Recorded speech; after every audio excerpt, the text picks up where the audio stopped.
Times of India में खबर छपी है कि वसुंधरा राजे बीजेपी से अलग होकर नई पार्टी बना सकती हैं। तो बीजेपी से वसुंधरा राजे अलग हो सकती हैं और राजस्थान के लिहाज से ये बड़ी खबर बीजेपी के लिए, क्योंकि अगर वसुंधरा राजे अलग होती हैं तो दिक्कतें बीजेपी के लिए जरूर खड़ी हो जाएंगी। वसुंधरा राजे राजस्थान की बड़ी नेता है, राजस्थान से आती है, मुख्यमंत्री राजस्थान की रह चुकी है और वसुंधरा राजे अलग होती हैं तो बीजेपी के लिए एक बहुत बड़ा झटका हो सकता है। तो बड़ी खबर ये कि वसुंधरा राजे सिंधिया पार्टी अलग बना सकती हैं, लेकिन बीजेपी के नेता अभी इस बात का खंडन कर रहे हैं। वो कह रहे हैं कि अभी इस बात में कुछ ज्यादा तवज्जो इस बात को नहीं दी जा रही है।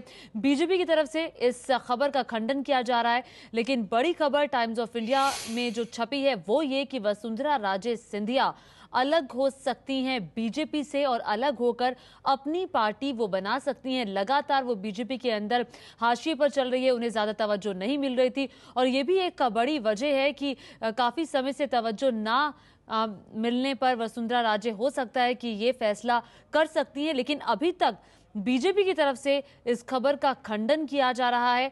वसुंधरा राजे सिंधिया की वो नई पार्टी बनाएंगी, वो बीजेपी से अलग हो सकती है, लेकिन अगर ऐसा होता है तो एक बहुत बड़ा झटका ये राजस्थान की राजनीति के लिए होगा।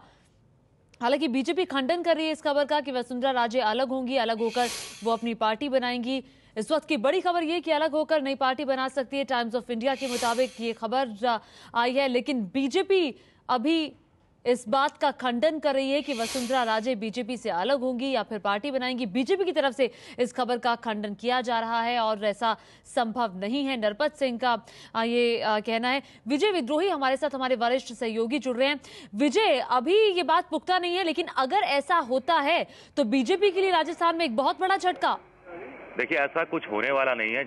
जितने वसुंधरा राजे को लोग जानते हैं या उनकी पॉलिटिक्स को लोग जानते हैं, उस हिसाब से वसुंधरा राजे अब तक जब अपने बीजेपी के आला कमान पर दबाव डालने के लिए, अपनी बातें मनवाने के लिए इस तरह की बातें कहती रही हैं।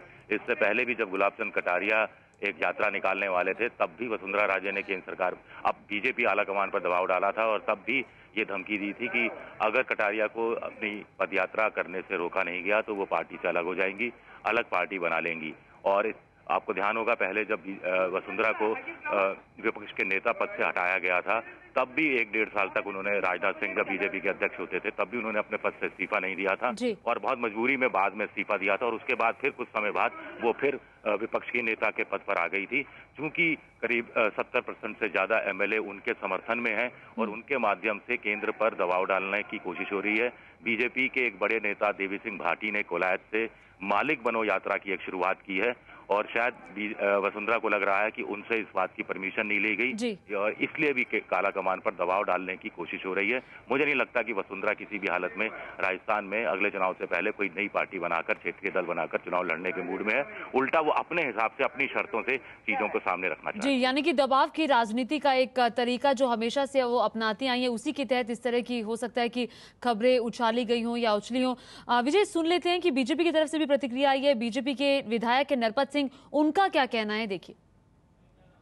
This is a news to me and मैंने तो अभी ये पढ़ा, इसमें आपने बताया है, अभी तक टाइम्स ऑफ इंडिया में नहीं मंगाता हूँ, मैं मंगा के पढ़ता हूँ, लेकिन ऐसा किसी भी स्थिति में संभव नहीं है। ना तो वसुंधरा जी ने ऐसा कहा होगा और अगर उनके किसी नजदीकी व्यक्ति ने भी कहा है तो पार्टी नई गठन करना वसुंधरा जी जैसे परिवार के बैकग्राउंड है, राजमाता साहब की जो देन है बीजेपी की, वो उसको देखते हुए ऐसा कभी संभव नहीं है। एक कहा जा रहा है कि असंतुष्ट खेमे में 3-4 लोग, जिसमें आपका भी नाम दिया, गुलाब चंद कटारिया जी कर दिया, घनश्याम जी कर भी दिया, कि ये कहा गया कि आप लोग असंतुष्ट हैं, ऐसा लगता है आपको? मैं असंतुष्ट होता तो मैं दूसरी बात कहता, मैं कतई असंतुष्ट नहीं हूं। और मूलतः जो भारतीय जनता पार्टी के मूल सिद्धांत हैं, सामूहिक निर्णय का, पारदर्शिता का, उनके बारे में अगर चर्चा करें तो अब तो सब काम चर्चा होकर होता है। कोर ग्रुप गठित किया हुआ है, कुछ लोग कोर ग्रुप में एक्टिव हैं, कुछ लोग एक्टिव नहीं हैं, उससे कोई फर्क नहीं पड़ता। लेकिन अभी तक तो चल रहा है, ठीक चल रहा है। ये बात जरूर है कि जितनी आंदोलन और जो बात कांग्रेस के विरोध में उठ सकती थी उतनी राष्ट्रीय स्तर पर जरूर उठी है और उसका जो कार्यक्रम यहाँ पे मिला उसका भी हमने किया है। लेकिन पब्लिक यहां पर जानती है कि भारतीय जनता पार्टी के अलावा दूसरा कोई विकल्प नहीं है। इसलिए ये सिर्फ अफवाहें हैं जो भारतीय जनता पार्टी को बदनाम करने के लिए कर रहे हैं, वसुंधरा जी को बदनाम करने के लिए कर रहे हैं। तो बीजेपी के विधायक नरपत सिंह, जिनका कहना है कि ये सब अफवाहें हैं, उससे ज्यादा कुछ भी नहीं। राजस्थान से मनीष शर्मा हमारे साथ जुड़ रहे हैं, हमारे सहयोगी। मनीष, इस वक्त बीजेपी खेमे में इस खबर को लेकर किस तरह की हलचल दिखाई दे रही है? क्या संभव है ये? फिलहाल संभावना जैसी बात को तो सिरे से ही नकार दिया गया है। जिन लोगों से, खासतौर पर वसुंधरा के बेहद नजदीकी लोगों से हमारी बात हुई, उनका ये कहना था ये केवल पॉलिटिकल स्टंट है। हालांकि वो इस बात को भी मानते हैं कि ये वसुंधरा का विरोधी खेमा कुछ इस प्रकार की हरकतें कुछ खबरों को प्रकाशित करवा के या खबरों को चलवा करके भी कर सकता है। लेकिन सबसे अहम बात ये समय। अगर हम इस समय की बात करें, राजस्थान में अगले साल विधानसभा चुनाव होने हैं और वसुंधरा के समर्थक तकरीबन 79 एमएलए, 79 विधायक ये मांग करते रहे हैं चुनाव से पहले वसुंधरा राजे के नेतृत्व की घोषणा केंद्र नेता करें। लेकिन फिलहाल केंद्रीय नेतृत्व ने ऐसी कोई घोषणा नहीं की।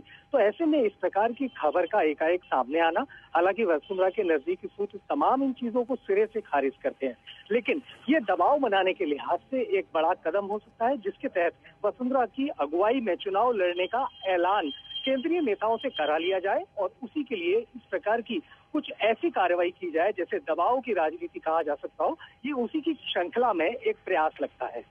जी मनीष, बहुत शुक्रिया तमाम जानकारी के लिए। तो मनीष शर्मा हमारे सहयोगी कह रहे हैं कि ऐसा संभावना कोई बनती हुई दिखाई नहीं दे रही है।